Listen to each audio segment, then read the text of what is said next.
neglect, no fucking stimulation. The only stimulation he's getting is from a mobile phone shoved in his face because his parents don't have fucking patience. He became increasingly irritated by noise and sound, and he became resistant, almost violent, to being touched in any capacity. We were told that he had sensory processing disorder.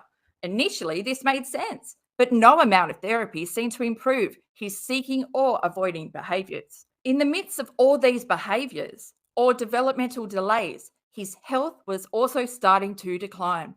He was born without a pituitary gland, and he had a complicated medical background. However, over the course of 4 years, his health slowly decreased, and there were times I honestly felt like I was watching him die. Jesus.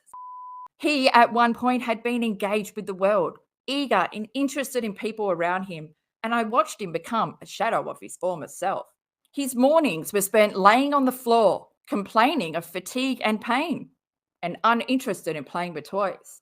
First time you've brought up his fatigue and his pain, which are obvious symptoms, but you didn't notice this, Katie, because you don't feel emotion. You don't feel for other people. You can't recognize pain in your child's face. If you could, Katie, 90% of the photos that you've shared of your child online, you would not have shared because you would be able to see the pain. You would be able to recognize that by sharing that, you would look like a shit mum, but you can't see that. You have no self-awareness. You have no empathy. You don't know what you're doing. We all agreed that we needed to revisit the neurosurgeon to discuss his symptoms. As we sat down with his surgeon, did you bring your Google research? Could have done it 4 years ago, but you were probably too intoxicated. And that's why you didn't take him to therapy or anything. Really, it was the daycare home bed.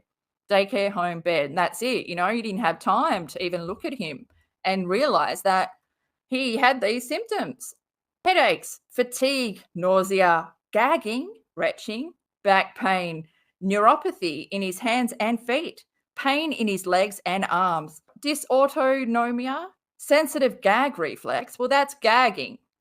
Fucking hell. She just wants more on her list. Lost interest in eating, irritability, difficulty sleeping. His surgeon and I couldn't seem to agree on the root cause of his symptoms. We agreed we needed to check for high pressure in his brain. Get out of it, Katie.